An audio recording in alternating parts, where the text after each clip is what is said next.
everybody, what's up? I'm really excited for another episode of Non-Gamers React, where I invite classical musicians and classical experts, people, to come and listen to video game music with me, to advocate for it, and of course get their opinions on it. Today, I'm actually joined by somebody I didn't know before today, but now we know each other, and we actually have some common tracking of our schooling days. Jeremy Reger, how are you? I'm excellent, thanks. Thanks for wanting to do this. I feel like it's it's always, I don't know. Were you like excited, or is it kind of like, I love learning things, so I'm excited to learn about something I don't really know anything about.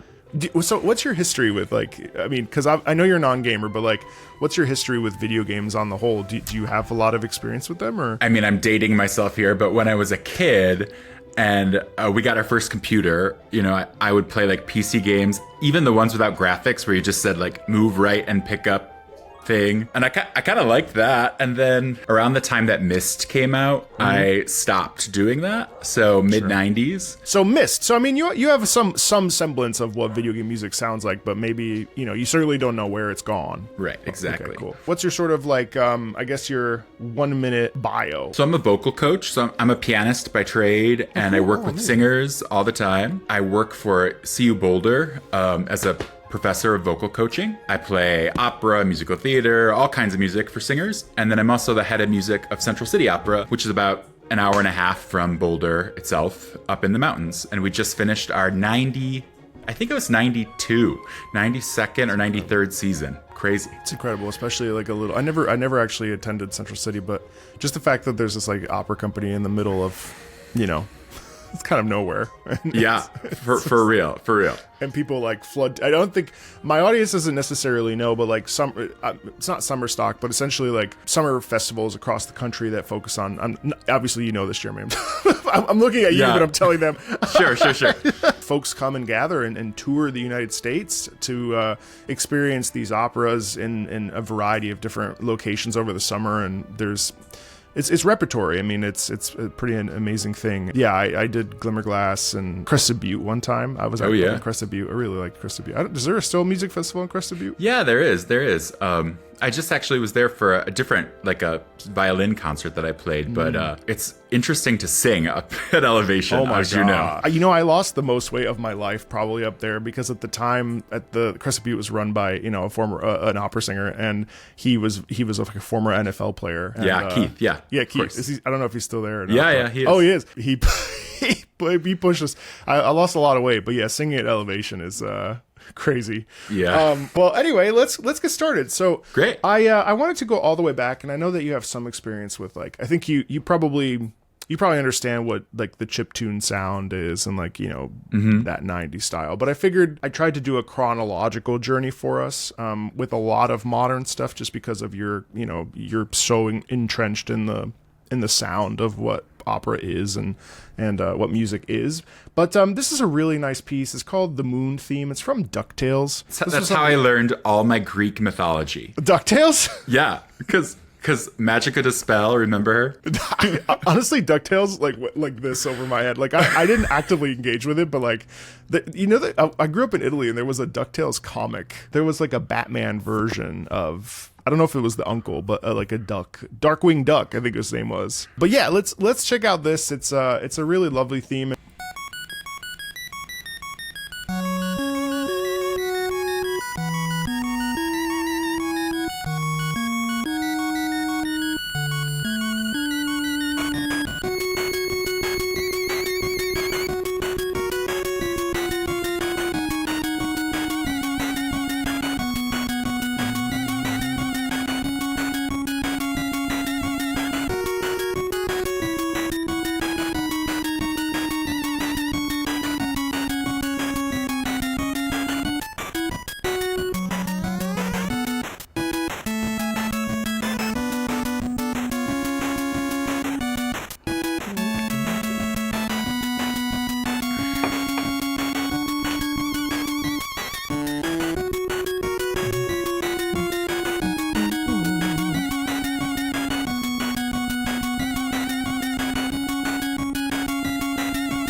Is that kind of the sound that you recall? Totally. The sound of my childhood. What is that sort of now after like, you know, X amount of years of music study and professionally working in the music world? Like, what does it feel like to revisit that soundscape? I love that, like, highly synthesized sound. There's an album, I forget the person's name, but the album's called Plantasia. It's around the same time period, and it's all this, like, synthesized, lots of vibrato on each note. It like takes me back to that era, but also there's like a free spirit vibe going on with it. I like it. It's elegant, isn't it? It has this like real richness to it, even though it's like, you know, that 8-bit.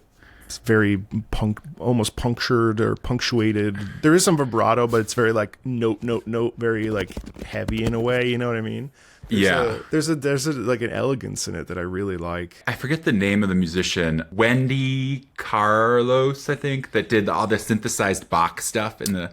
Oh. I think that's like the 70s. It's totally interesting. I mean, they basically synthesized all this stuff when the sound kind of entered our world.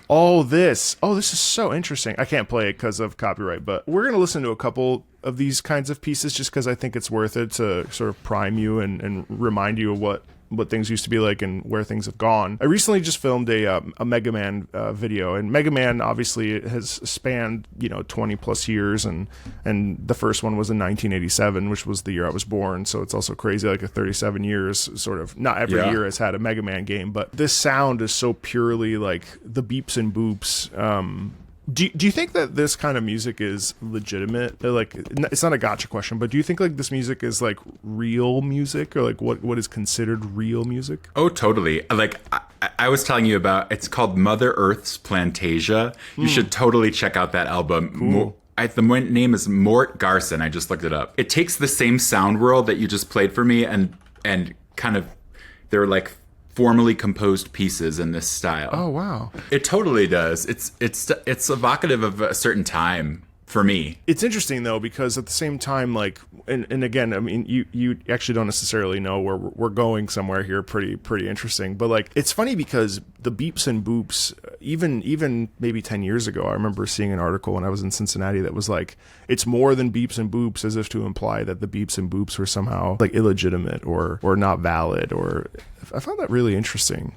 I like how they like mimic other instruments. So I hear a lot of like, I don't know if your listeners know what an own Martineau is, but I don't even know what that is. Like these like crazy instruments that were created, they make all kinds of strange sounds, like not acoustic sounds. Yeah. Like it's similar but different from what the listener knows intrinsically to be like a native instrument that we experience in our day-to-day. And there's something I like about knowing and liking synthesized sound versus like, sometimes I feel we're in this place now where synthesized sound and acoustic sound are combined in a way that, you know, we don't know if it's real or not. Mm-hmm. And I like the space that creates, that the synthesized sound creates. I'll be curious to hear your opinion as we move further inland to your perspective on like MIDI sound, which is trying to like emulate something. We'll get there, and I picked out a couple pieces that I think are really interesting. So this is Wily Fortress 1 from Mega Man 2. Have you ever played a Mega Man? My brothers did when I was growing up. So I kind of, you're gonna play it, and I might bring back some memory for me. Perfect. We're just unlocking all the. Yeah. This is actually what this is. It's just a therapy session through music. It's music therapy. Perfect.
I have some questions for you. Okay. Obviously, there's like a loop, right? How long do those generally last? Like, oh, it varies. I mean, so I was actually reading some of the comments, which is really interesting because this is a corner of the video game music space that I'm actually trying to educate myself more on. But typically, this would be between 50 seconds or so, like just a solid minute. This actually was 80 seconds. Based on what someone said, it was about 80 seconds, which is actually pretty long for a loop at this time period. I mean, maybe I was just hearing things, but it sounds like once the loop adds an octave or like something slightly changes a little bit. I think actually it just repeats. It just repeats over and over. So it's just what I'm hearing as I hear it. But that's kind of an interesting and beautiful thing, though, because I feel like the concept of repetition is so interesting because it's almost like with like when we think of like Philip Glass or John Adams, like there's this kind of, even though it repeats a lot, it's almost like we start to like fill in the gaps like intrinsically, you know what I mean? That's a really interesting thing you just said. That being said, like the back half when it goes into the lower register, ba ba dee da dee da. I was like, I never actually paid attention to that, and I was like, oh my gosh, like that's like a really like deep emotional feeling when I listen to that.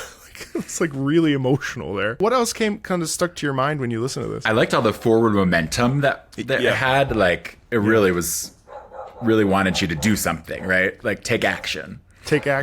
Yeah, the forward momentum's really interesting, but also just the sense of like commitment to a goal or, you know, like honoring oneself. It was interesting because I also heard like accepting that this is my responsibility and stuff. You know, as a vocal coach, like obviously we're working on intonation, making sure that phrasing is good and all that other stuff. But do you also feel like how much does the emotional work of like understanding the arc of a line or things like that, how often does that kind of play into your work? All the time. And like listening to what you just played, at Central City, we just did Barber of Seville. Oh, yeah. And like Rossini operates in a very similar way, and that you have this like driving motor rhythm that goes all the way to the cadence. And then the difference is like in Rossini, the cadence happens and then the singer is left to show off somehow, right? Yeah. But here we're just like driving and then we repeat again, it loops again. And then all those little layers that you were talking about, like every one of those is serving a purpose to like make us want to reach whatever that end goal is before it loops back. The thing that I sort of realized when I started this work is that essentially it's all just emotional work, and video game music in a lot of ways, and we'll hear this much more as we progress, but video game music in a lot of ways is just modern opera without the opera. Yeah. It's all programmatic. Its purpose is to tell a story, to elicit an emotional response. And I think it's really easy to get bogged down in like the technicalities. I'm sure you deal with this all the time where it's like, okay, well, you know, yes, the note is an F sharp or a G, or the chord is this, so we have to make sure this, that, or the other. But the crux of musical storytelling, ultimately, in my opinion anyway, is to articulate an emotion so that an audience feels it and connects to it, right? I mean, at its base level. Totally. I mean, that's what any of the humanities is about, right? Like, we're human, I'm human, you're human, and we're connecting in this way. Yeah. It's cool how even, you know, and this was in 1990. Even then, I mean, you know, obviously opera's been written hundreds of years before, but also even with this particular soundscape, we're able to produce that kind of like emotional digging, even if it loops and stuff, you know? Yeah. So now we're going to shift into like the MIDI world. Okay. You know, things that are trying to sound like real world instruments.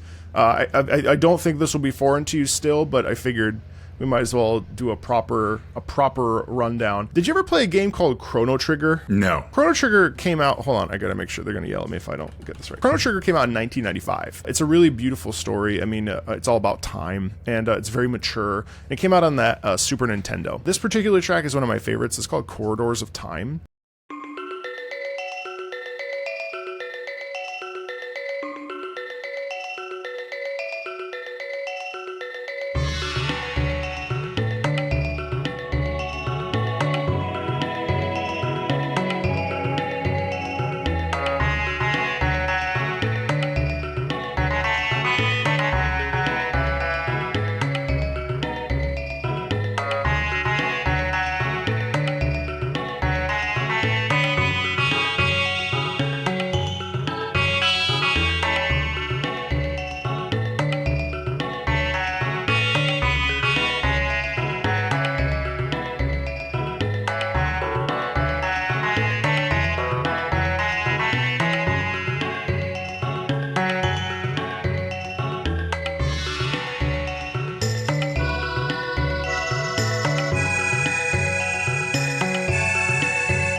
I love that bleh sound. Oh, the glissando down with the, yeah, I know. You never heard this before, right? Never. No. So I guess what kind of comes to mind, both from a compositional perspective, but also from an emotional perspective, like, the placement. What does it feel like? What does it look like? Like these sounds of like instruments, I'm getting a much more of like a global feel. I don't know what like an ethnomusicologist would say about this, but like I definitely am not. We're not in Kansas anymore. No, we're certainly not in Kansas. Yeah. So like that, there's that part of it. One of my jobs as an opera pianist is like to take a score that is written for 50 or 60 people to play and make it playable in rehearsals every day for 6 hours a day on a piano, right? And so and make that so the transition between like opera staging and orchestra is seamless. And so as I hear all these cool textures and layers, I'm trying to think of how would I do that on the piano? How would I make that work? So like that glissando, how would I make that glissando work while doing that kind of steel drum ostinato thing that was going on at the same time and that guitarish solo that was happening? Like I'm trying to figure out how I would do that. I mean, do you want to listen to a piano cover of it? Yeah, sure. It's from 3 years ago. This is my friend Animalisa. She is a wonderful pianist and she's terrific.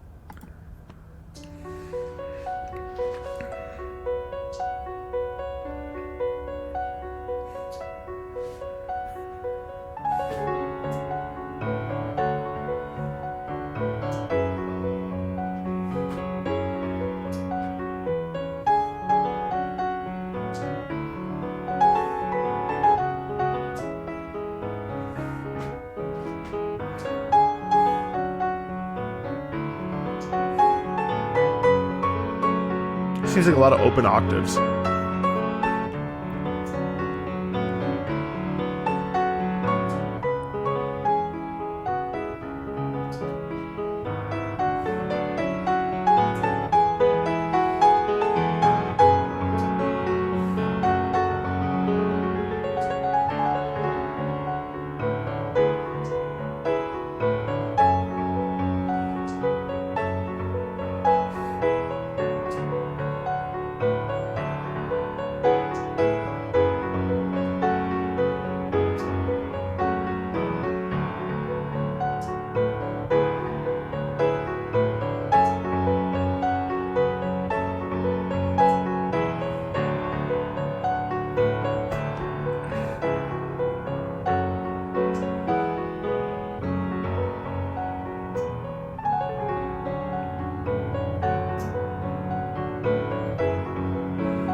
We can stop there. I think it's so. I actually would. I almost want to watch the whole thing. It's like transportive. Yeah, it's really cool. It's so similar to what I do.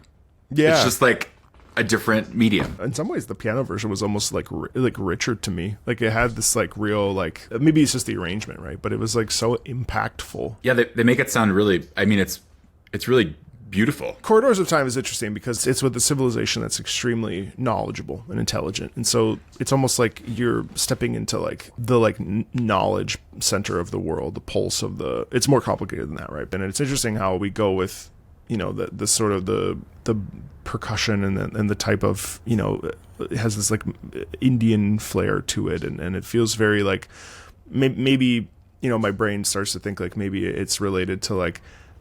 Hinduism and Buddhism and sort of like, the richness of history in a thing that's been around for thousands of years, right? It's interesting how musical choices and musical instrument choices kind of carry us. Whereas like the things before that you played were really goal driven. This was more cyclic. Yeah.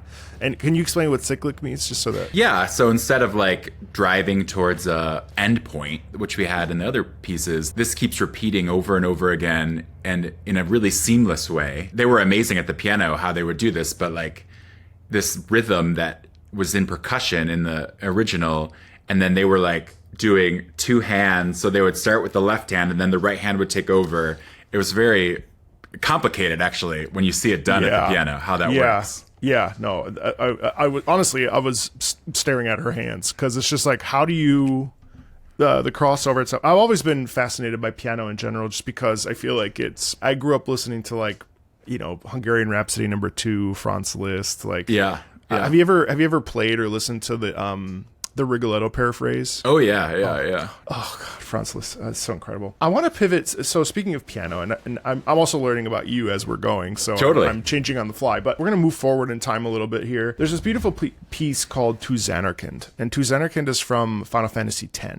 Have you ever played a Final Fantasy, or do you know what Final Fantasy is? I know what it is only because I have a friend who's really into this style of music. Oh. And I asked him to show me one thing that I would like blow my mind. And I think it was Final Fantasy, but it was a scene where you are a performer and you have to replicate the stage directions. Final Fantasy VI, Draco and Maria, yeah. Yeah, that was like, whoa. That's my life. Final Fantasy VI has an opera within an opera where they have to, and you literally get to, as she's singing in this MIDI format, you're literally choosing the lyric and stuff, and she sings. Wow. Essentially, she's singing like it feels very. I actually did a whole breakdown on it on how it's like essentially like it's the sextet from Lucia, but it's also got some like Regnava nel Silenzio mixed in with Trovatore, mixed in with Carmen duel and stuff. Yeah, so this is a piano piece. And it's called To Zanarkand. The thing is, video game music, in some ways, I think it's unencumbered by like some of the protocols that we have in opera, where we have to do certain things at certain times. Like I was just thinking, because there's another piece called One Winged Angel, which is like a final boss sequence, which is very epic, very Carmina Burana like, and it's inspired by. Now I think I'll still play it for you, but I think that's in some ways that's one of the predicaments of modern opera. But we'll definitely get into that conversation. Of like being able to kind of freely express themselves without feeling like, okay, well, at this moment we have to have a cabaletta cavatina, or we have to have a quartet, we have to have a duet. The finale is this and that and this. Like, it's an interesting parallel that we'll talk about later. But I don't know. Yeah, in my mind. Yeah, and like opera composers push against that now. They get feedback that they want more of the traditional styles. It's interesting.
Yeah, what do you think of that? I thought it was real kind of contemplative. It's interesting to me, like, I wonder how when they record that, like, is that's MIDI too? That version is MIDI, yeah.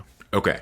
Because like everything is kind of on the same level in terms of sound. Looking at your hand, I get really annoyed, as a lot of people do, by the thumb, because the thumb is so heavy. It's the heaviest finger. I get annoyed when I hear like hand position shifts or like, oh yeah, you know, like you're not annoyed, but you're always trying to like make it sound seamless. That, of course. And in that you hear everything is kind of the same. You don't hear the humanity in the playing, I guess. Yeah, that's very fair. And I don't think that's recorded by a real person. I mean, like, I feel like that's probably done on synthesizer and yeah. So for me, like the synthesized stuff that we were listening to before, I totally buy that. I'm I'm all for that.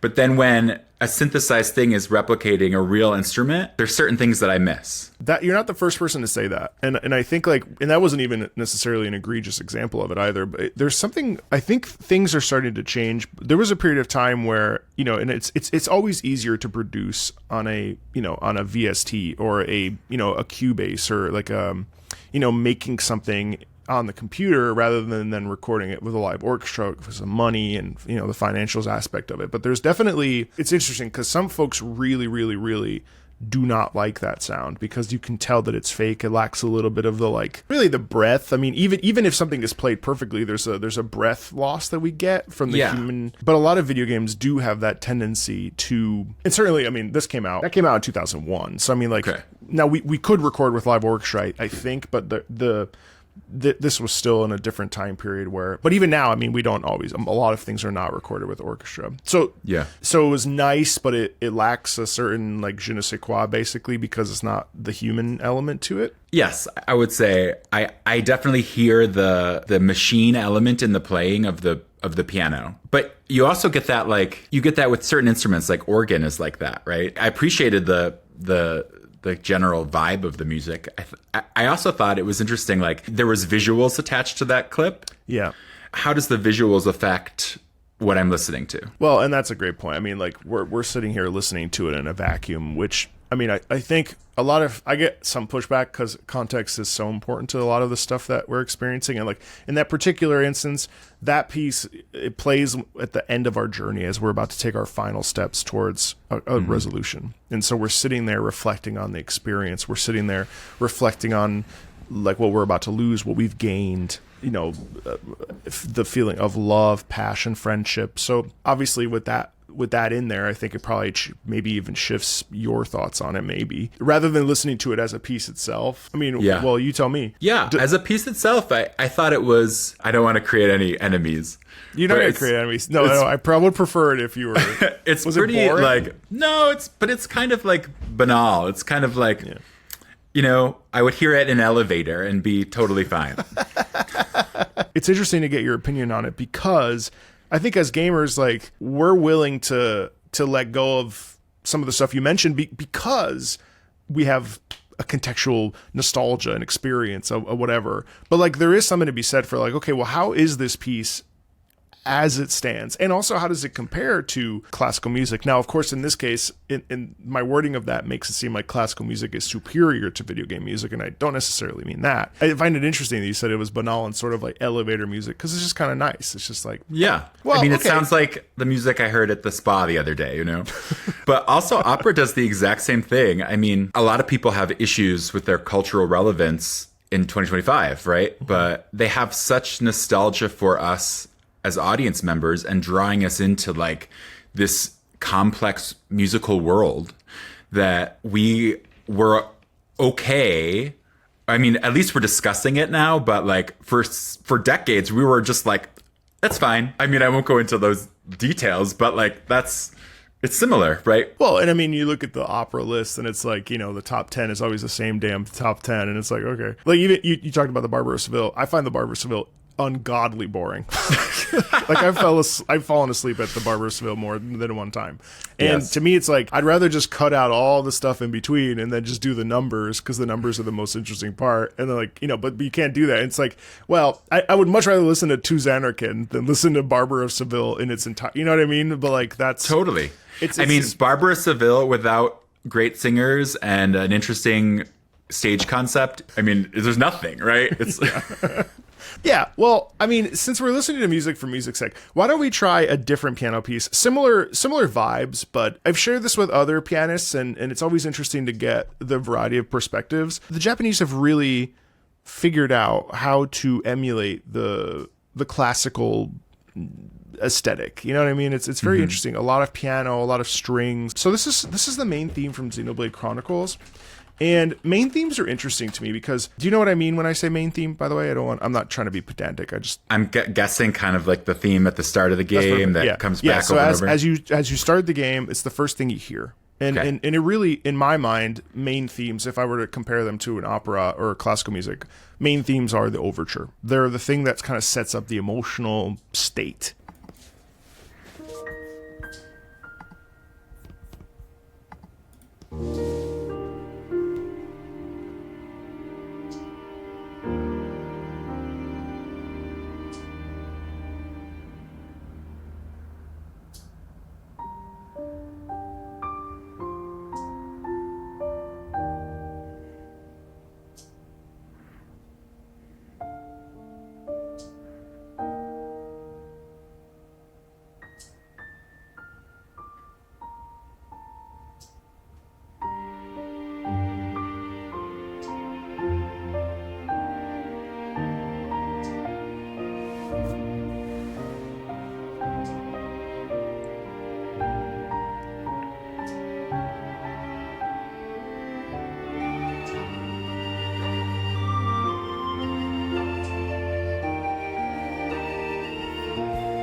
What do you think of that? I thought that was beautiful. I mean, that's also your first time hearing modern writing, really. Sure. So I thought there was a lot of space in the opening, which then allowed them to like fill it out in the big climax. So you basically get the same material, but with all these kind of rhythmic impetus going on in the other areas, which I thought was interesting. It's something that I do. Like a lot of times you get hired to play background music at such and such dinner or whatever.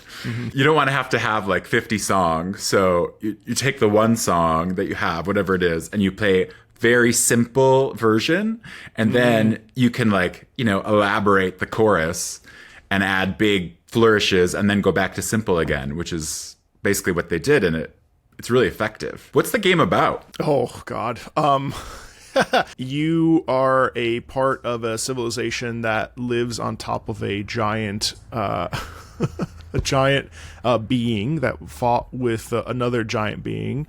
You're a part of the natural one, and then the other being has these things called mechons, which are essentially like robots that are coming over and trying to essentially like, oh God, I can't explain it. It's so complicated. But essentially, like, your life is kind of grim, and it's all about like finding a path forward through that, and as you uncover more, you start to tap into the ancient civilization that's been around there for a long time, and how different people live. Sorry guys, please, if you know the explanation, I've never fully finished Xenoblade Chronicles, so I don't fully know, but those of you that are commenting right now, just why don't we let Jeremy know what the plot of Xenoblade Chronicles is. But that's the gist of it. So there's this like sense of discovery in it, Yeah, I totally hear that in the music versus like something where I'm going to start fighting people right away. Yeah. Now, what's cool is that the fights actually have some really interesting electric guitar in there. So there's this fusion of mechanical and organic and inorganic, which is really fun too. So it ebbs and flows. It is very sparse, as you say, or very expansive, but there is also this like ever so slight bubbling of like,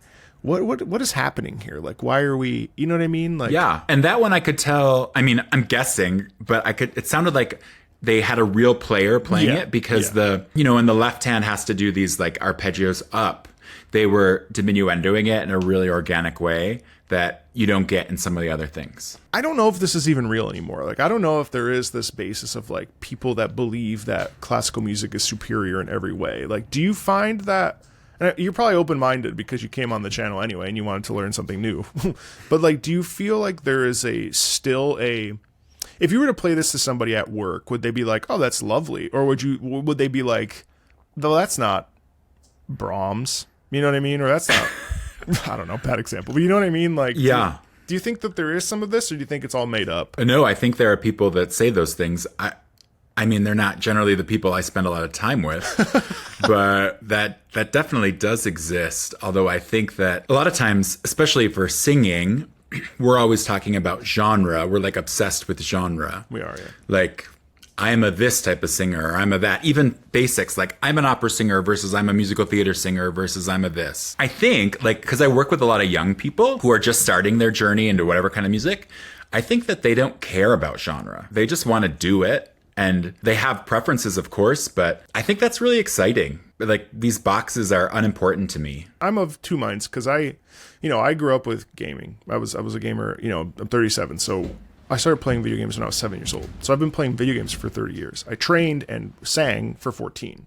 So my life and the reason why I'm so passionate about video game music is because my life has been encapsulated by music from games, more so than music from the classical world. Because my parents we were not classically minded at all. Did you grow up with classical music, or was it? No, my parents aren't musicians at all. And when I started playing, we got a piano because my dad was helping a lady move and they couldn't fit it in the door. So he bought it from her for like $20, and I was 4. And, I took lessons on and off all growing up, but mostly what I learned was like one of my uncles would go to auctions or garage sales and just buy like boxes of old sheet music. Oh. And he'd just give it to me. Like, here, I got this for $0.25. And, it was all like stuff, moth-eaten stuff. And I would just open it up and just play all this random music. I remember we had a version of, I don't know how old I was, probably 7 or 8, a version of Stairway to Heaven, that great rock song. And I didn't know what I was just like, it was all the same to me. Yeah. But I realized that the chord symbols above the music were telling me like more information, and that I could just kind of make up what I wanted to based on those chord symbols. I remember that being a big wake up for me. But also then when I went to college and I realized that a lot of people who came from more traditional backgrounds had no idea what any of that meant, I was like, oh, how strange. And then when I started working in opera, we had to do like events, and I said, why don't we do this number, but we'll like insert Mission Impossible theme and do that. And everyone was like, what? Yeah, genre to me is kind of dead. The deeper into the hole you get with video game music, the more one becomes aware of how little people care about genre. And actually, the fusion of them is the most interesting part. We'll keep diving in. So, Great. Have you ever heard the Halo theme song? No, but I've seen it advertised for sure. Yeah. Like that name I recognize. Halo's theme song was composed by Marty O'Donnell, and he's classically trained, like very, very, very, very savvy composer. And I'm curious. It's obviously one of the most famous, probably video game. I think it's one of those pieces that transcends the lexicon of the genres.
Thoughts? I love that's so cool.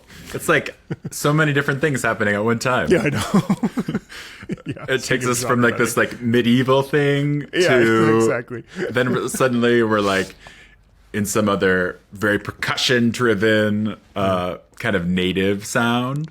And then there's like a fiddling thing. Oh, it's all over the place. But in a way, it's kind of amazing. I mean, Halo is this thing in the sky that, the Covenant wants because it's like a ultra super powerful thing, and it's all in space. It's very space drama, Star Warsian kind of thing. Halo redefined first person shooters. It redefined like a whole era of music and gaming, really. That particular video has been played 51 million times. Whoa. It's interesting how nostalgia for a lot of young people that are now older that crave those hanging out with your friends playing first person shooters. I think it's the type of piece that you could put in a symphony hall, and I think it would be really interesting for people to hear. I just loved all the combinations of influences happening at one time. I thought that was really neat. I loved when the rhythm kicks in, and the whole time I was also thinking about like how amazing percussionists are. Yeah, I know, right? Like they do so much to define what's happening. Their sound world is like they can do anything, really. It's so dense compared to piano and singing and yeah. I'm curious, like, so that pretty much stays, even though it feels like it gets faster and slower, it stays the same tempo the whole time, right? But are there pieces that change tempo? Like, does that happen? Or does the nature of video game music mean we have to, write in a certain tempo and then just kind of alter it as we go in the composition? No, there's. I'm trying to think if I have anything that really pivots and changes tempo. Let me see here. No, there's tons of stuff. Now, obviously, things. The songs tend to be songs, and they tend to not deviate too harshly. But let me see. This is from a game called Final Fantasy XIV. This is called Shadowbringers.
There you go. There's a...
random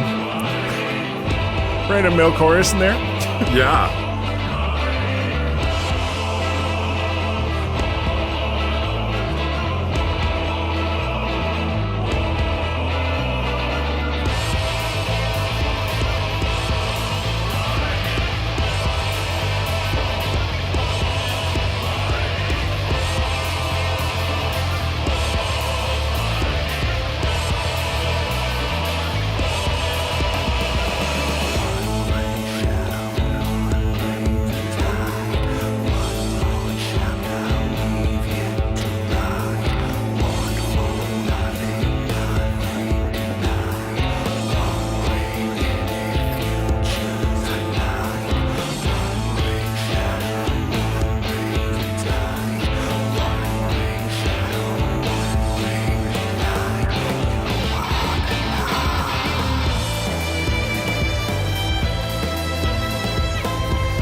So talking of genre bending. That was awesome. Totally. You like that one? Yeah, I did. Yeah, it took us everywhere. Yeah. It starts with this classical soprano singing, very like dialed in, very thoughtful, and then we get this like shift. That's the opening sort of cutscene that you see, that when you're sitting on the main menu for a little while, it goes into this sequence and you see all the different, it's like a montage of all the different things that are going to happen, like an overture. I love kind of the metal part combined with the classical. I mean, where are you going to have anything like that? It's interesting to me, like, and as you're a singer, so I wonder how you feel about it, but you know how people talk about magazines and they're like, it gives us this false sense of beauty because everything's produced and doctored. Mm-hmm. I wonder for singer, like people who are learning to sing, when I hear that part at the beginning where it was obviously a real singer, but it's heavily produced and the vibrato is taken out, do people try to emulate that sound? Like, am I trying to emulate a fake sound, basically? I think maybe it's interesting because I think like it's clearly done for an emotional effect. But I think like when if someone's like, ooh, I want to sound like that, they might hear that and hopefully there's enough, especially young singers, like hopefully there's enough of an education or their own personal research where they're listening to something like even as like K-pop Demon Hunters is another example like that just came out, right? It's like a great music, so it's like, I want to sound like that. So hopefully they don't, and then hopefully they don't get discouraged when they like can't go into the upper register because it's probably a little bit produced and a little bit modified and it's probably pitch tuned and. Yeah, it's just an interesting point. Working with young singers a lot, I especially find like low voices don't have a lot of contemporary models from the pop side, which encourages them to sound the way that opera is asking them to sound. So, You know, like we see a lot of people who would say they're like bari tenors, whatever that means. And we're losing some of that connection to people don't want to sound like an opera singer so much, especially low voices sometimes.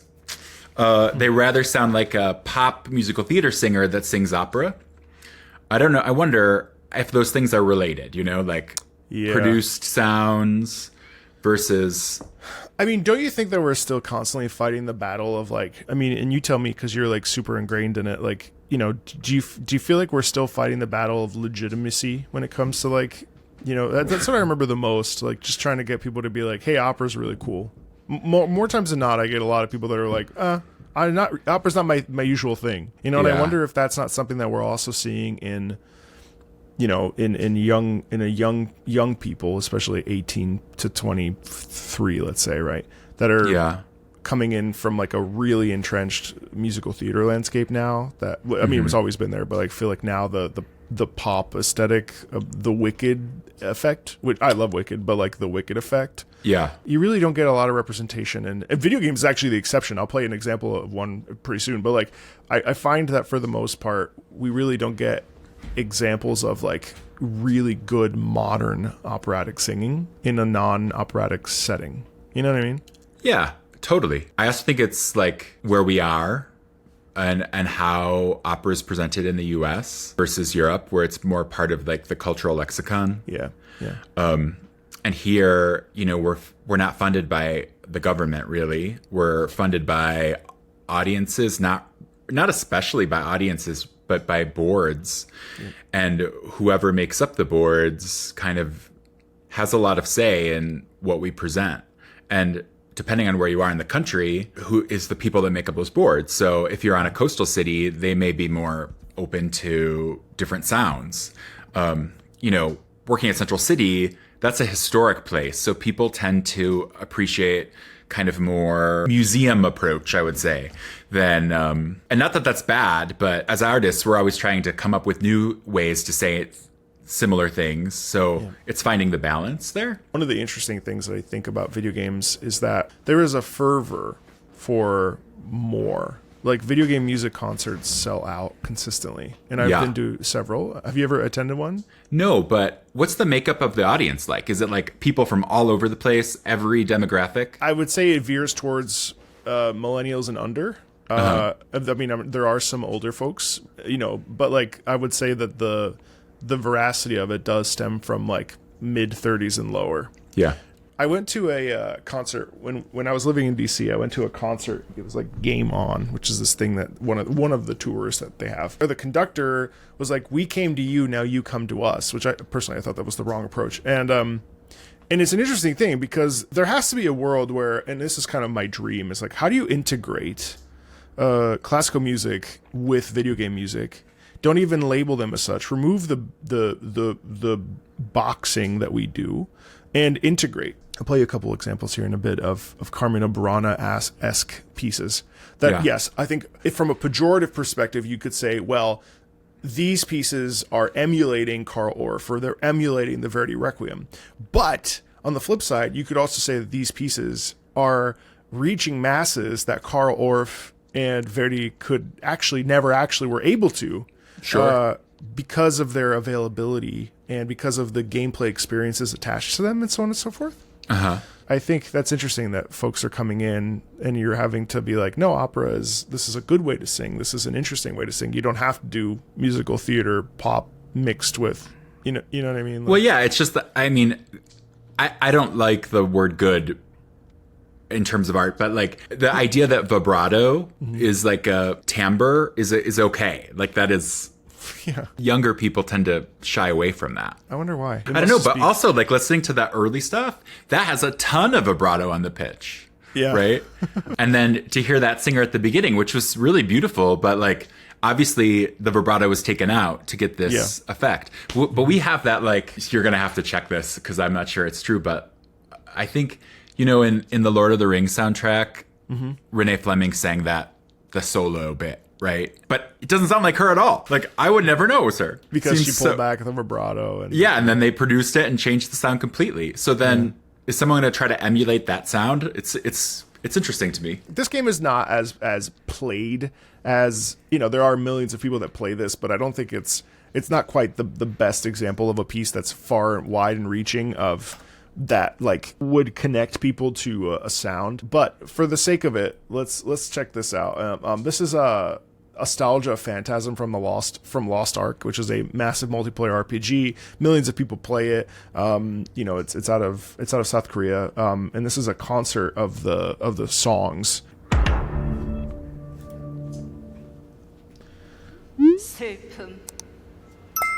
So they had the actual voice actor come on and do like in outfit.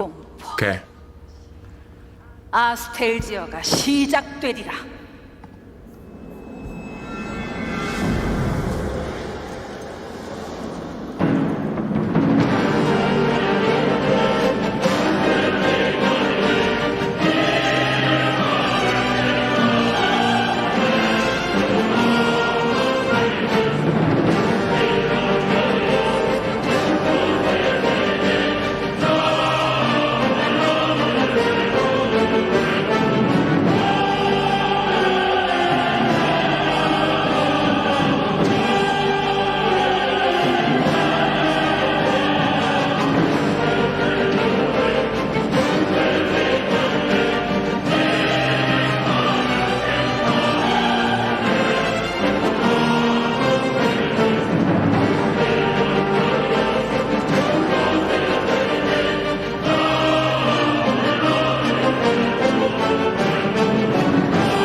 an example. I mean, obviously, that's a massive orchestra. And what do you think of that? I mean, is that crazy? I thought it was cool. I just hear I hear all the borrowing from Verdi, obviously. Were they singing in Latin? I couldn't tell the language. I think so. I don't even. Yeah, right. I think so. I was thinking as I was listening to it, like one of the things that we do see a lot is the celestial voice in video games, where it'll have the one soprano singing over top. So it doesn't. The closest thing I think to what we were talking about earlier that I think would be a really good example is this game called Clair Obscur that just came out. Have you heard about this game at all? No. So the soundtrack topped the top 15 classical Billboard albums. Honestly, you could turn it into an opera, and someone should get on it. Do they put video game music in with classical music when they do Billboard? It can, yeah. Huh. And there is a Grammy category for video games now, and they're recognized by the BAFTA and a bunch of other stuff. But Clair Obscur and this other game called Kingdom Come Deliverance 2 are the closest, I think, to really the truest essence of classical music. Clair Obscur has swept the internet world. It's probably the closest thing to modern Poulenc/French art song. And it's kind of like a perfect storm thing where, the composer was a guitar teacher and he had uploaded some random pieces to a now defunct website that you could post music on, and the director was an ex-Ubisoft director, so Ubisoft being one of the bigger companies, AAA company with a lot of money, and he left and decided to make his own game studio, Samfall Interactive. It all just was a perfect storm. And this particular piece, Lumiere, I think if you were going to be hey, vibrato's cool, singing is cool, art song is interesting. I definitely think that this would be a prime example that I'm actually was really looking forward to sharing with you.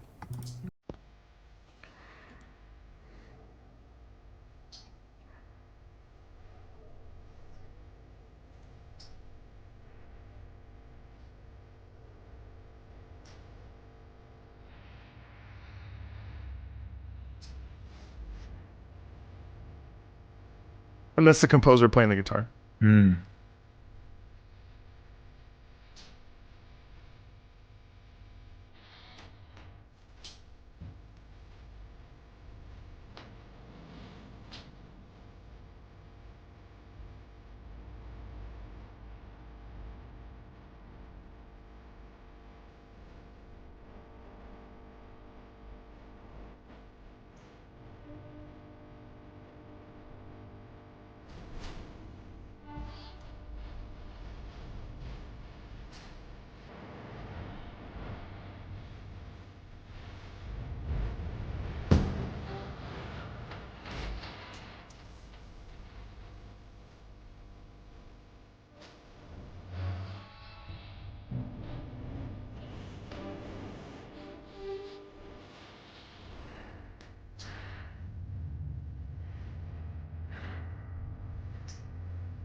And there's 8 hours of that. Yeah, 150 tracks. Whoa.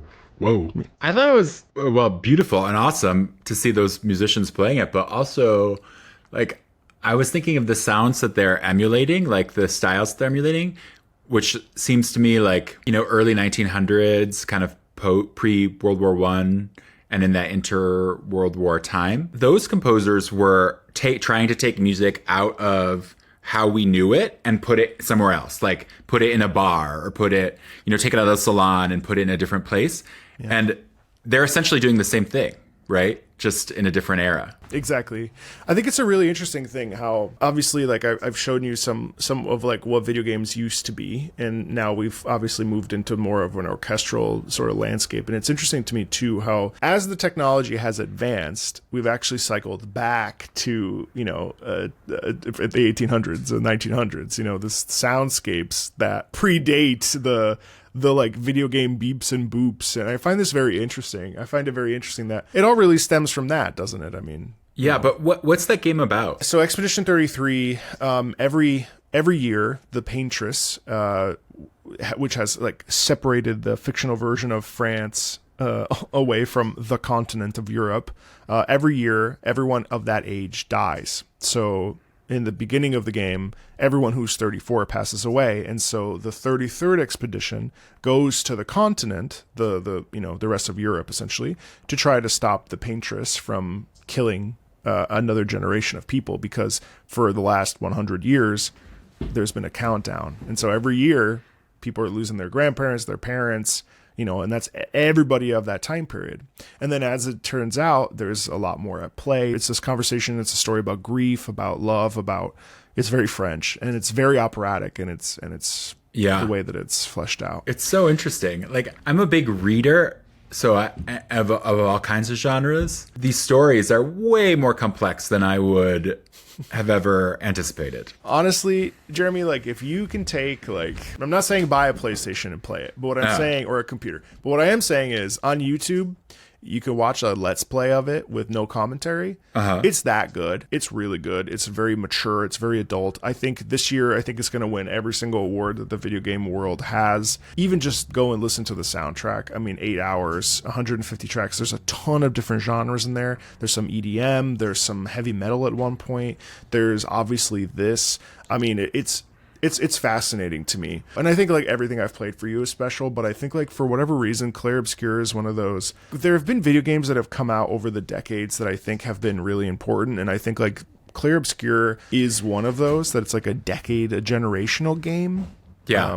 You're opening my eyes to this stuff. I'm like, when am I going to find the time to do this? I think of all the things that I've mentioned, this one would be probably the most meaningful. Yeah. Well, anything else come to mind before I pivot to something else? I also really thought it was cool to see all the people participating in the music making there. Like, I love watching people making music together. I think that is a really amazing thing. So to see them all do it together, it was just, it's inspiring, and it's like kind of, why I do this. Do you think that it matters that it's on YouTube and not like live?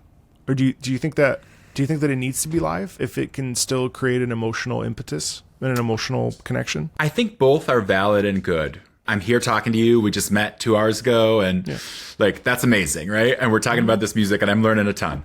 But I also think that when you get people in a room together and you perform live together, there's an energy, and you could see it a little in the YouTube clip, but in real life, sometimes we forget that, in university, but you're always communicating with each other when you're playing. You're either saying, "Hey, Michael, slow down. You're playing too fast," or "Let's be softer." And sometimes we get lost in the talking about it. But if you just do it and the people are listening and responding, that's what music making is, and that's what people want to see. You make an interesting point there as well, and it's something that I've sort of had to come to terms with my own process, because over the years, I've really started to shift away from... Clair Obscur actually got me singing again, which is really interesting. I did a couple covers, and I've started to really try every month to do one cover, just for my own personal, musical making experience, and retaining my artist identity, which I think is really important, as I'm sure you know. I'm sure like sometimes being a teacher is fun and all, but like you don't want to just be a teacher, you also want to be a musician, and like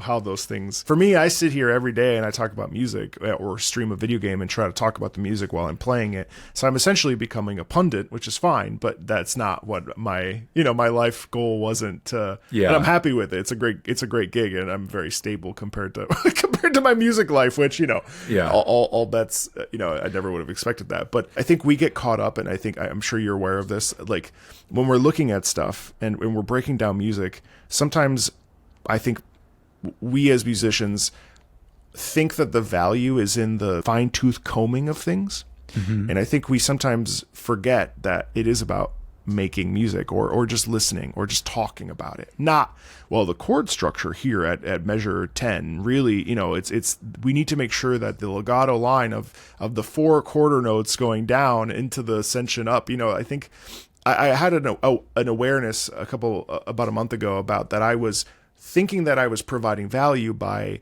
stopping all of the time to highlight individual parts of a piece, when in reality, what people want is to vibe and enjoy and embrace the emotional and like the discovery of music. And you said something there that really triggered that, so I felt like bringing it up as a part of conversation. Well, it's if I'm teaching a class and I have to play a piece, even a 2-minute song, I really have to think, don't talk. Like, just let them listen. And it's also tough because, like, it's no surprise, like, our attention span as humans has gone way down. So when you ask someone to listen to, like, Beethoven 7, which is a masterpiece, and it's however long, that's tough for a lot of people to do. You have to, like, work your way up there. So, like, at CU, when I teach my classes, I'm always say, we're going to work on attention span of listening, of like good listening, not listening while I'm doing email or whatever, For a lot of people, they forget that. And the other thing I love that you said was like the listening part, because as a singer, you get really concerned about this, right? As a pianist, I get really concerned about this. But then our greatest asset is this, not headphones, but ears. And we lose that. And it's a luxury for me to be able to just talk to you, a new friend, for 2 hours about music is like incredible. I think there are people doing it in this video too that are skipping to the parts to see your reactions, and that's and then which is fine, and everyone's allowed to do that. But then there's also the folks that are sitting here with us while we're talking about it, and also learning or even just exposing something, like reaffirming something they already knew. Or I had a conversation with my therapist last week where I was like, I'm always sometimes nervous to speak negatively on something because I don't want to, I would never shit on something directly, but like it's really easy to be like, well, that sucked. Okay, well, fine, that's true if you feel that way, but also why? And I was thinking about like YouTube comments, which can be a little bit harsh and disrespectful and negative, but also incredibly uplifting and positive. And he was like, but don't you see, by allowing people to be passionate about what they're passionate about and getting out of the way while also sharing your opinions and celebrating your opinions, whatever they are, positive or negative, you're actually engaging people regardless in what they love. And I found that to be a very like fascinating perspective, where it's like, you may not love Tosca. No one's going to come to the opera if they don't want to see Tosca, but they might be like, I hate Tosca, but fine, I'll go. And then it's like, you're still allowing them to understand and embrace why they hate Tosca. Totally. It's the conversation around music is so massive. And I think that's the beautiful part about it. You and I have both been in classes that have been hyper focused on like the chord structures and the details and the legato and the technical. But in the listening, that's where the beauty comes in. You know what I mean? Totally. Positive or negative. Well, I know you like fusion, so I have a fusion track. Do you like metal? Do you like EDM? Do you like weird stuff? What's weird stuff? Like, I said weird stuff, and I actually don't have something weird. So I like things that are going to surprise me. In my opinion, the song is weird. This is called. It's from a game called Neverhood. No idea. I don't know anything about this game. Pretty sure this is just like a song that involves coughing. It's like the cat song. That cat song? What's that? Meow. The Rossini duet about the cats? Yeah. So I don't know if it's as weird as that, which I think that's pretty weird. Oh, no. No, it's just this.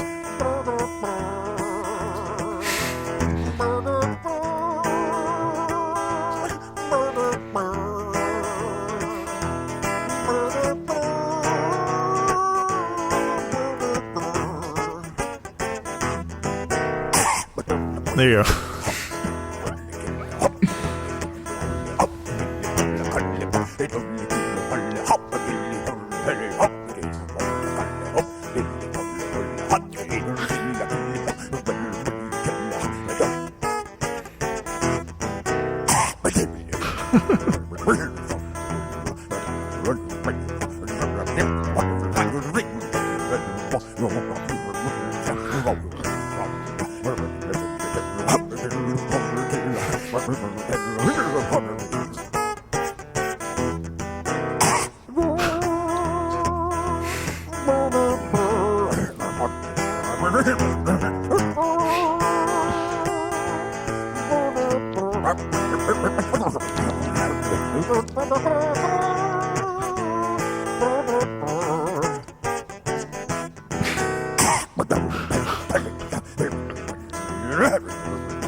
Was that weird enough?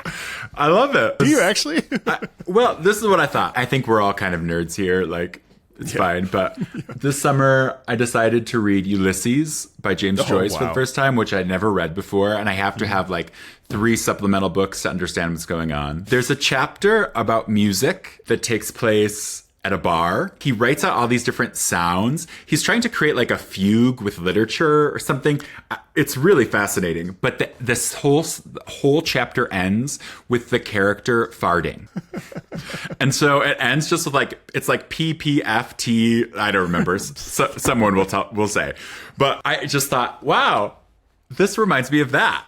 Because like all these weird noises we make that we try to hide, it's like making music out of it, which I thought was interesting. I also really like the guitar, like the groove. It's the definition of unpretentious. Yeah, exactly.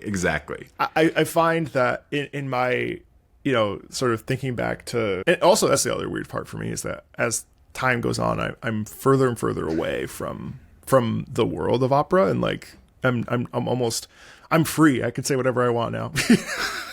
Well, like, so I went a couple years ago, like I think 2019, I went to Brazil. I've been to Brazil a couple of times, but I was working on an opera there. It was an American opera by Samuel Barber called Vanessa, which they'd never done in Brazil before. It was all Brazilian singers. Which was really interesting to me was that like the industry there, the opera industry was like American singers, they are just all concerned about sounding beautiful all the time. They don't really want to embrace like the drama and the fact that the ugliness. Yeah, exactly. Yeah. And what I liked about that was that, I mean, it's funny, right? It's silly, but it's just like, these are sounds we make. Let's make a musical. I think that was the thing that I really struggled with the most, to be honest, with opera world, is that I never felt like I could truly be myself because I always was having to be concerned about appearance and how I came across. And it's like when you go to the gala or you go to the event where you're wearing the tuxedo and you're like, I just want to be in my PJs, or I don't identify as a person who wears a tuxedo, and it's like, yeah, that's because I would come home and I would play video games and I was always like, man, this is really who I am. Like, I'm not this tenor. I'm not Pavarotti. I'm not this person who like wants to, and I think my training also took me to places that required that hobnobbing and that sort of, pretending you're privileged, but you really like have $100 in your bank account. You know what I mean? Yeah. Well, I think that's like Central City's been through a lot of changes, but as much as we like are presenting this kind of opera, as they call it, like the artists are leaving out the door where everyone else leaves, and we go to the same like bar right down the street with the same people, and I think that's what the audience is like. That they like to see the artists just be themselves.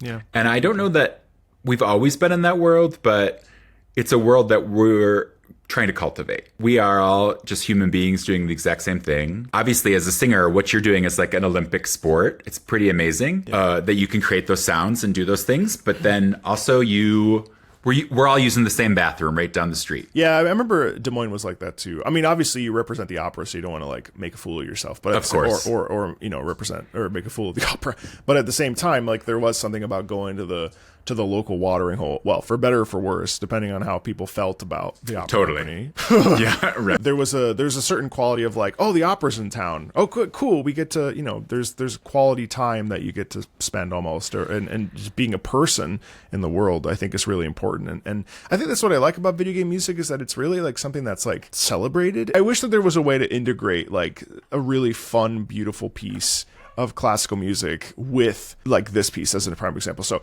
I'll play this for you. Now, obviously this has story behind it. This is very orchestral in its writing.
To me, like, there's no reason why Malzeno's theme from Monster Hunter Sunbreak, which is the theme of like it has a character theme, like that is a vampiric entity, elder dragon that like is infected by this thing that makes him become this vampire like thing that teleports around and you have to fight it and stuff, like, you know what I mean? Like, why can't that be? And obviously I want to know your opinion about it, but also like some older person who's like goes to the symphony all the time is like, whoa, who is this? Who's this modern composer? You know what I mean? Or who wrote? Was this Beethoven? You know what I mean? Like, yeah, totally.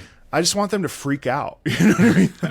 I think they would. It's interesting giving me the story context because the rhythm, all those offbeat accents, it's totally unpredictable. It kind of depicts that like unpredictable nature of the character you just described to me, right? Love the organ at the beginning. Have you ever played an organ before? I am a terrible organ player. Like, no, but I mean, I've seen people play it.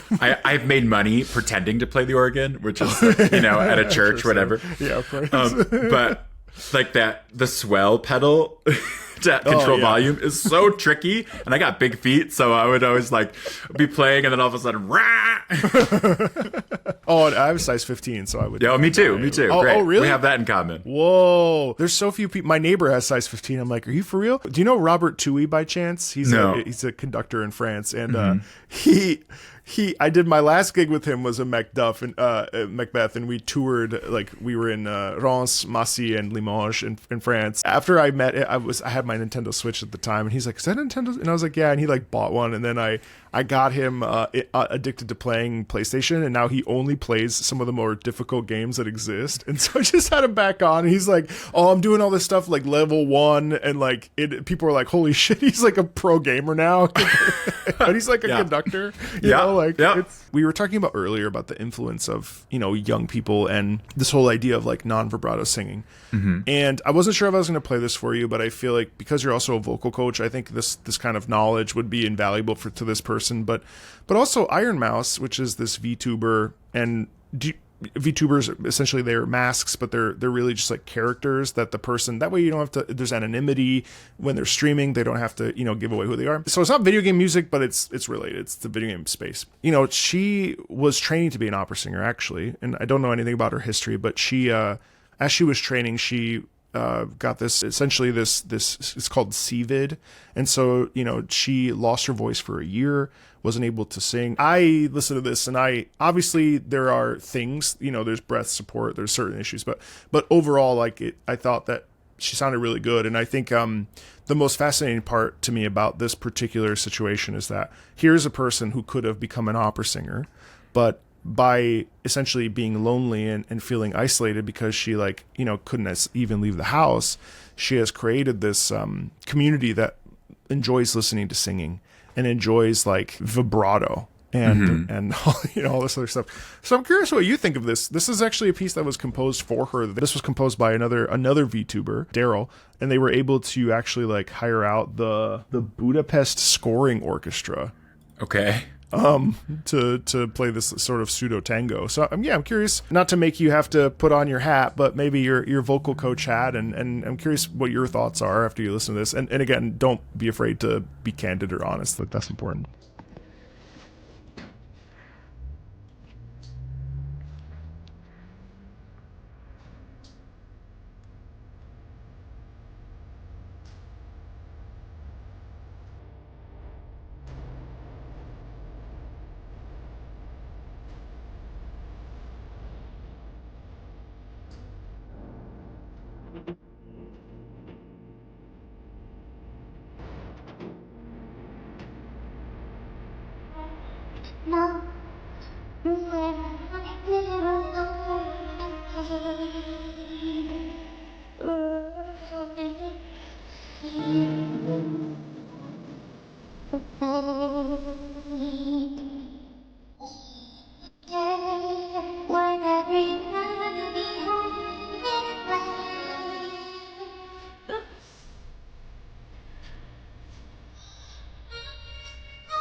Wow. It's funny because she reacted to my reaction of her reaction and so on and so forth. And we had this like sort of thing back and forth. And she knows that there are spots. I mean, she also sang that with a sinus infection, which is at like 5 a.m, which is insane. Yeah. What's the high note at the end? I think it's like an E or some crazy thing or something. It's yeah. I mean, to me, it's like there are little tiny things. So you see falters at times. There's some pitch issues at one point, but like overall, like what I think is really incredible is like this recording as of July 25th has crossed over 500,000 views. My videos crossed over 157. Her video of me reacting to her videos crossed 358,000 views. So like a cumulative. This is like 1 million people listening to opera. Yeah. And so I guess like from your as a music coach and a person who works with young people and with various degrees of technique, experience and stuff, like what's your sort of perspective on that singing and her singing? So for me, the parts that are most successful, the parts that I really liked were when she jumped up to the high notes, but when it was a legato connection, right? So basically legato, for anyone that doesn't know, is like there's no stopping the sound, right? Especially in English, we stop the sound a lot. When I like have to recap what I do as a vocal coach, I just basically ask people to sing legato in as many ways as possible all day long. That's all I say. Like either I'm like doing it in a real technical way or a diction way or like a character way. Like, of course the Marshland would sing legato here because she's wearing a red cape or whatever, like that's basically all I do all day long. When she would jump up to the high note, but connect it through the middle of her voice, I was like, yes, I love this. And then sometimes she would like disconnect and do the high note. And that's when the vibrato kind of changes speed. And for me as a vocal coach, I'm like, oh, I could fix that. Oh, I could help fix that too. If they wanted that, I don't know. Maybe some people like a faster vibrato on a high note. It's just an aesthetic thing. In terms of like longevity of singing that over and over and over again, 6 hours a day, for 4 weeks in a row, the legato connection is the aesthetic for me. It's really interesting. I mean, again, like here's a person who like loves singing and wasn't able to in the way that she wanted to. I think it's really interesting. And I think too, like I was thinking about this as I was like listening to this, there's never a place for harsh critique. I think there's a place for like constructive criticism and feedback, but I think that everything can be spun in a positive way to encourage. And I think she could book, and I even said that in the video. Like, I mean, that sound is a nice sound. I think it's also way to like sing one of the hardest things you could possibly put out there. It's not like there's a range of a fifth. Yeah. It's a huge range. A huge range in this entire piece. And that's the other thing I wanted to mention too. Like, here's a piece that was literally composed like in the last 6 months, right? Or a year. Like that to me is also really exciting. Like Daryl turned this into a, this tango like thing, but like I found that modern opera really struggled. I don't know, has it improved? Like modern opera is really sorry. I'm not in the industry. I can say whatever I want. Yeah. It was a struggle. I remember I sang a gig where we had to sing this workshop piece that we semi-staged at Kentucky Opera, and then it felt like singing like cutting glass on my chords. But then a couple weeks later, we did a concert run of Bohème, and then like I was like, oh, this is a warm bath, and yeah, has.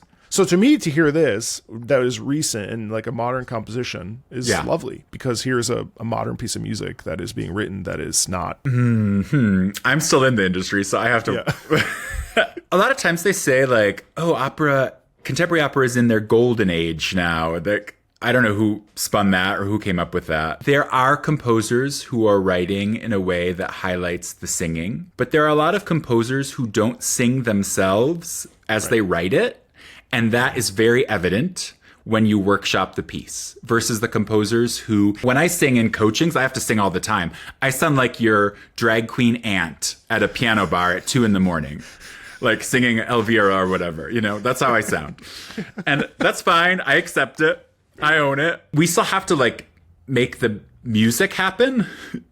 And if the composer can sing the part, then that is going to make it easier for someone else who's looking at these dots on a page to make it make sense to them. I think Iron Mouse does that. Like, they make it make sense. The music makes complete sense. A lot of times in contemporary music, the composers are so obsessed with something other than that, whether that's story or dramaturgy or compositional technique. The fact that someone is creating the sound with their body kind of escapes them. Also, librettists. I just worked on an opera with this amazing librettist. Jessica Murphy-Moo was her name. She was so good at not overcomplicating the libretto. Having the words and have enough space for the music to deliver the message versus sometimes the libretti are like overwrought and there's too many words. God, I know. I mean, if you ever look, you said you sang the libretto of a Verdi opera isn't very long. No. Because you say the same thing over and over again and there's a lot of space for the music to work. And sometimes we lose that. I felt like everyone on this team, everyone really delivered. Riku and Starlight and Starlight Darrow, like really. I don't know. I know it's not video game music, but I felt like when I listened to this, I was like, this is really cool because not only is Iron Mouse like doing something good for. You could play this for one of your students and be like, hey, this is what, this is legitimately sung. It's well sung. Obviously, there's always like variables, but overall, like this is an example of a person who is in the space singing, not singing musical theater, but singing, opera. Like highly technical, right? That takes skill to do that. Takes skill. And also, again, I mean, here's a person that literally didn't speak for a year and is able to like cultivate. Like having that information is even more unbelievable. Do you want like something really dark, broody, but like kind of epic? Or do you want something a little bit more Gregorian chant, a little bit more like modern liturgical of the two? Well, let's do broody and epic. I like that. If I wrote a memoir and they said broody and epic about my memoir, I'd be happy. Well, so the original recording, and then you can also see what Ludwig looks like. So I don't think these are actual lyrics, so I wouldn't lean on these too much. This is Ludwig the Accursed and Holy Blade from a game called Bloodborne, and it's definitely got one of my favorite soundtracks in the lexicon. And obviously there's a whole swath of things that we didn't get to. We didn't get to any heavy metal. We didn't get to any EDM. Mm-hmm. Like there's the world is your oyster when it comes to like. This is a drop in the proverbial ocean. In Bloodborne, there's a part where you fight this deformed, you'll see in this video, this deformed being called Ludwig, and Ludwig was supposed to be the answer to this blood disease essentially, and he gets infected by it, and he becomes this half man, half horse, half demon essentially, and he loses himself to the old blood, to the blood. This is Ludwig the Accursed and Holy Blade.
Oh, this is phase 2 here.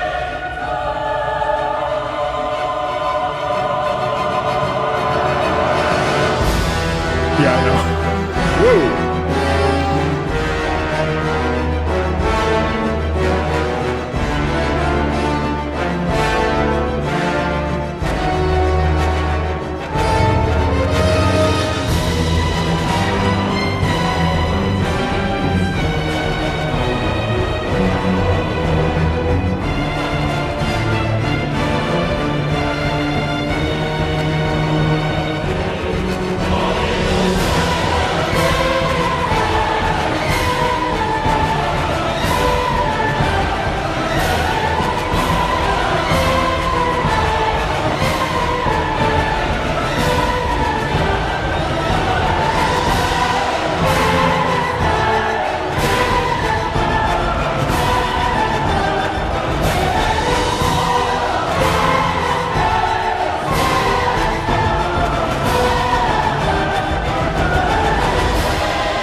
Yeah, so that's the long and short of it.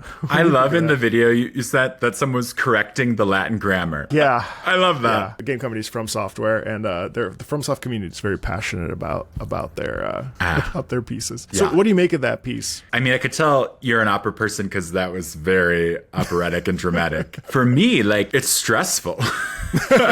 My emotional reaction to that kind of thing is to, like, try to hang on. I'm at my table, like I'm trying to hang on, like, like what's happening? But like stressful in a good way. It's supposed to be stressful, right? Yeah. I wonder sometimes, like, I have no idea about the technical elements of what I'm saying, so sorry. But when those things are flying at the person and there's like hits in the orchestra, are those just random, my mind making those connections, or are those programmed in? Well, they can be. It depends. I don't think that they're programmed in this particular instance, but that what you're describing is dynamic music. Okay. And it's a phenomenon in video games. I think most predominantly, if not exclusively video games, where the music changes as the things happen. Well, I suppose we have that everywhere else. I don't know why I said it was like exclusive, because I mean, I do that in opera, like when I'm playing Yeah, I know, you're right. I recitatives don't and know they why. take the note, I'm brip. Yeah, I don't know why I said that. I mean, if you listen to the Storm Trio, obviously, then you have the lightning Right. representing. So never mind. Forget what I said. It's obviously yeah. I mean, they can be timed. It just depends. We also have diegetic music, of course, which is music that's playing in the in the actual world instead of in the just sort of setting a scene. So I mean, it can.